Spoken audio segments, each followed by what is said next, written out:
भक्तों राम राम, राधेश्याम। भक्ति भाभी रेणु रस्तोगी चैनल में मैं आपका स्वागत करती हूँ। तो आज की वीडियो रहने वाली है कि एकादशी कब है और किस दिन मनानी है। तो आप सभी को फागुन मास के कृष्ण पक्ष की एकादशी की हार्दिक शुभकामनाएं। तो कृष्ण पक्ष की एकादशी जो का नाम है विजय एकादशी।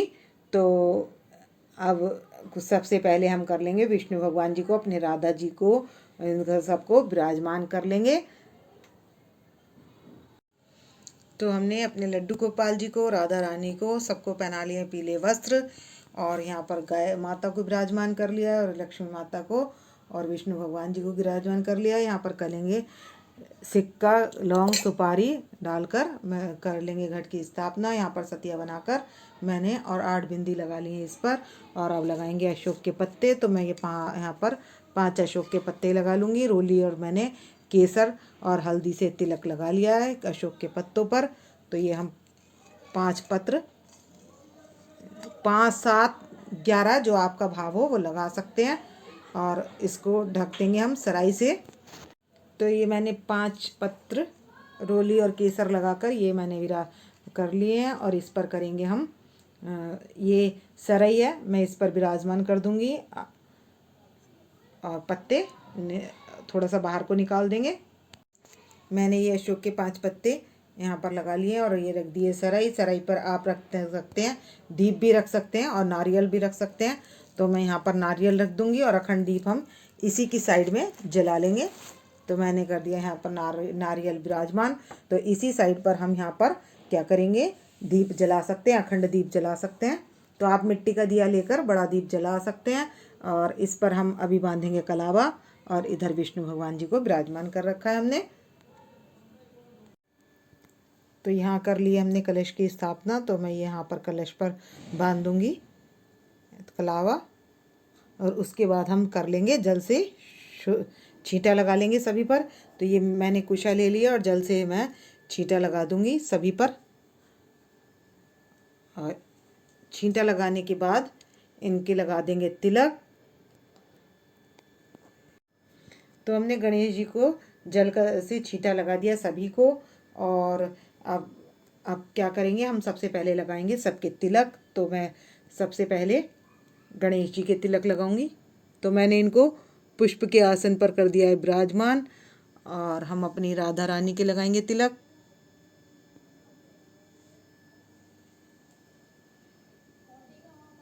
और लड्डू गोपाल जी के और हम अपने लाला के लगा लेंगे चंदन से तिलक। तो यहाँ पर इनके चंदन से हम तिलक लगा लेंगे। और अब लगा देंगे लड्डू गोपाल जी के तिलक। और यहाँ लगा देंगे हम अपने विष्णु भगवान जी के तिलक लगा देंगे। तो सबके तिलक लगना है पीला। तो मैं केसर का तिलक है तो मैं ये इनके लगा दूंगी। और लक्ष्मी माता के और गाय माता के लगाएंगे रोली से तिलक। तो हमने लगा दिया गौ माता के तिलक और यहाँ लगा देंगे लक्ष्मी माता के तिलक।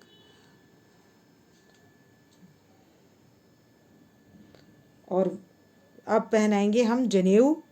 तो विष्णु भगवान जी को तो पीला जनेऊ पहनाएंगे और इनको पहनाएंगे गणेश जी को वाइट जनेऊ और विष्णु भगवान जी को पीला जनेऊ धारण करा देंगे हम।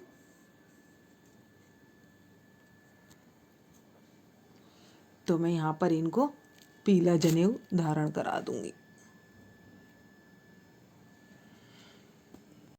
सभी को वस्त्र अर्पित कर देंगे हम।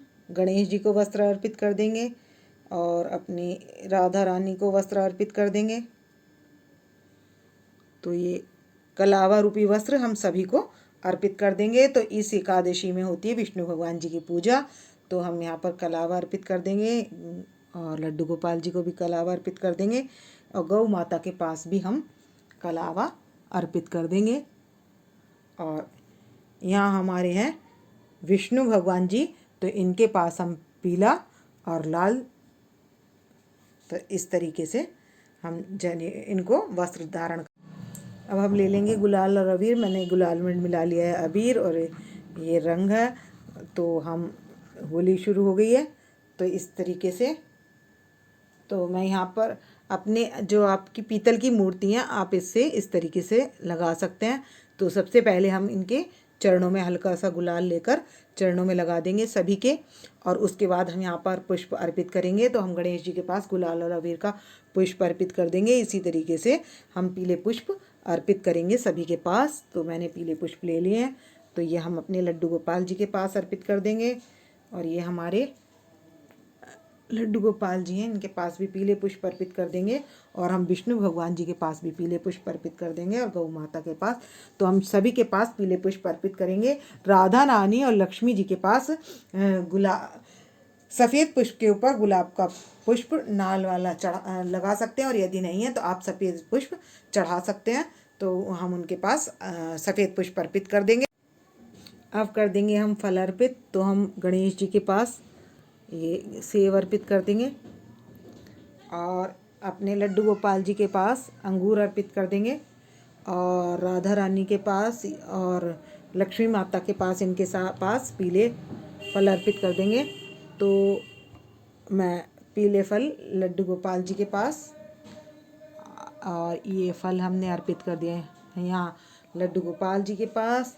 और ये हम लाल फल ये लक्ष्मी जी के पास अर्पित कर देंगे, और विष्णु भगवान जी के पास पीला फल अर्पित कर देंगे। तो विष्णु भगवान जी के पास भी हम फल अर्पित कर देंगे। तो हमने कर दिया सबके पास फल अर्पित। तो अब फल अर्पित करने के बाद ये है एकादशी की भुख। तो हम इस पर कर देंगे छींटा लगाकर जल से, कुशा से जल से छींटा लगाने के बाद इनको लगा देंगे तिलक, और इनको वस्त्र धारण करा देंगे। तो वस्त्र में मैं एक कलावा ले लूँगी। तो मैं इनको सबको वस्त्र अर्पित कर दूँगी, और इनके लगा देंगे रोली से टीका। सभी के रोली से टीका लगा देंगे हम।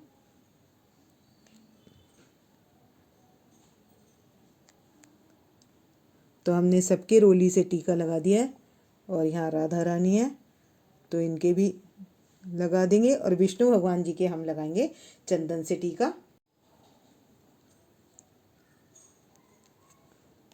और यहाँ पर लगा देंगे चंदन से टीका। तो हमने इनका पूजन कर लिया है। और बुक में हमारी इसमें है एकादशी के व्रत की कथा।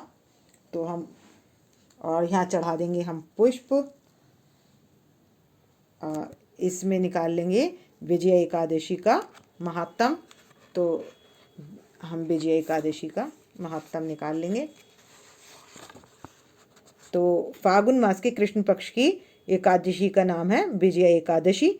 तो ये कथा हम यहाँ से बुक में से पढ़ लेंगे, और 24 एकादशियों के नाम ले लेंगे, और गंगा जी की आरती और एक विष्णु भगवान जी की आरती करेंगे इसके बाद। और तो अब मैं आपको पहले इसकी और अब यहाँ पर हम दीप भी जला लेंगे। तो दीप का भी हम जो पूजन करना है पहले, सबसे पहले अब इसका सबका पूजन करने हैं, तो हम कर लेते हैं अब दीप का पूजन। एक अखंड दीप तो हम यहाँ जला लेंगे, इधर रखकर इसको प्रज्वलित कर लेंगे, और एक कर लेंगे हम यहाँ पर। तो जो ये अखंड दीप है ये एकादशी के दिन जलेगा, और द्वादशी के दिन सुबह को तब तक जलाना है। और ओम नमो भगवते वासुदेवाय का जाप करना है, और ओम नमो भगवते देवाय मंत्र से आप इसका हवन भी कर सकते हैं। तो अब बात कर लेते हैं कि एकादशी कब की है। तो एकादशी 16 तारीख की है, और जो द्वादशी तिथि में करेंगे। तो एकादशी हमारी आ रही है सुबह आ रही है 7 बजे, कब 16 तारीख को, और अगले दिन 17 तारीख की सुबह 2 बजे तक रहेगी। तो जो द्वादशी तिथि में करेंगे, तो द्वादशी तिथि वाले 17 तारीख को करेंगे, और जो पूरे दिन एकादशी है तो वो उदय तिथि से मानेंगे, तो वो 16 तारीख को कर लेंगे। तो पारायण का समय हमारा द्वादशी का यानी कि 17 तारीख को रहेगा सुबह 7:30 बजे से, क्योंकि 2 बजे तक एकादशी है, और 2 उसके बाद 6 घंटे हरिवासर के बाद हम कर सकते हैं पारायण। तो 7 बजे से 10:30 बजे तक पारायण कर लेंगे। तो ये एकादशी का नियम और पारायण हो गया।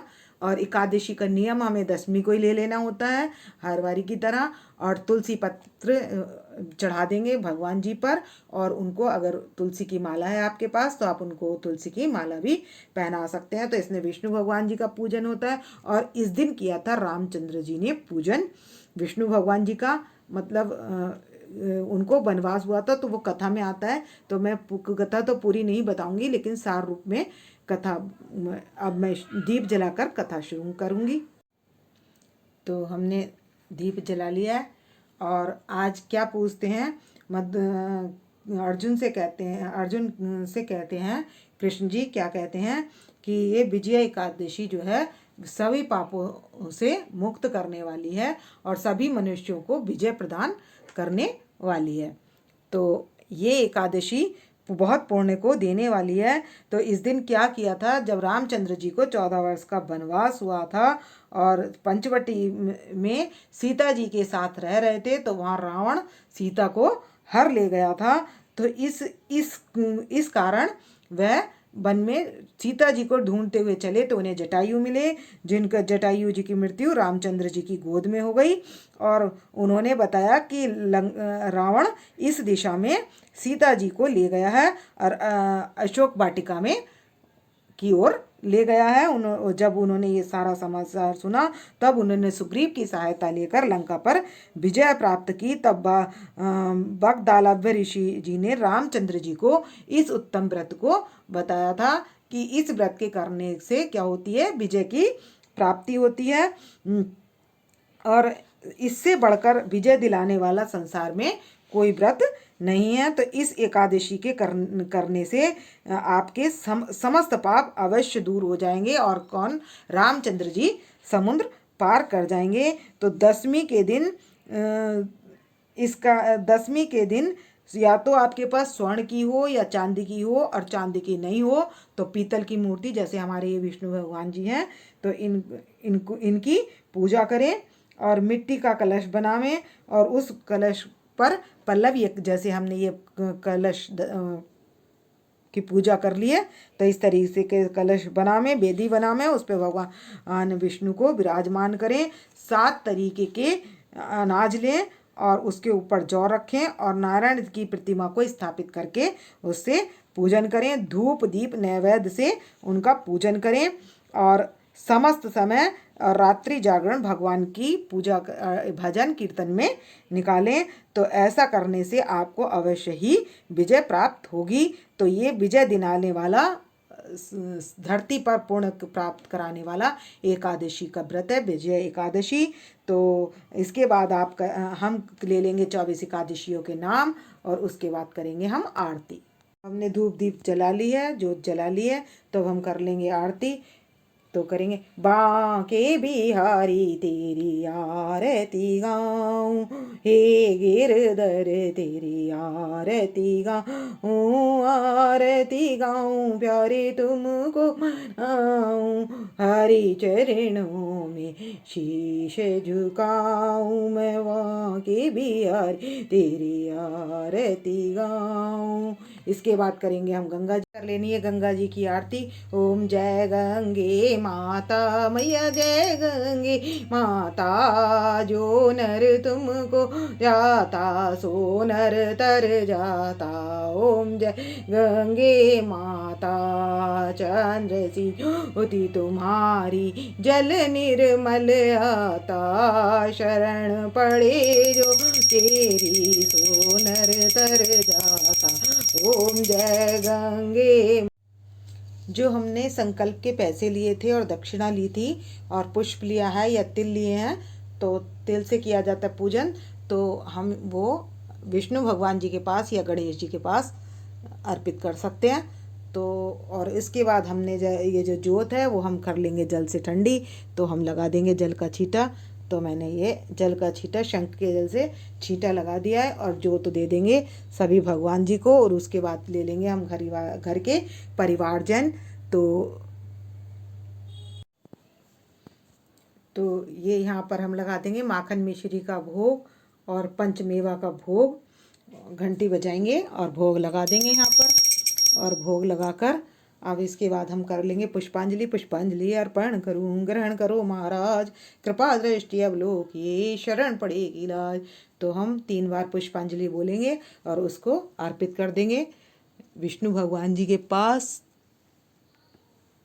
तो पुष्पांजलि अर्पित करने के बाद हमने क्या करना है, कर लेंगे क्षमा प्रार्थना। तो कर्पूरी गौरम करुणावतारम संसारी सारम भुजगेन्द्रहारम सदा वसंतम हृदयारविंदे भवम भवामी सहितम नमामि।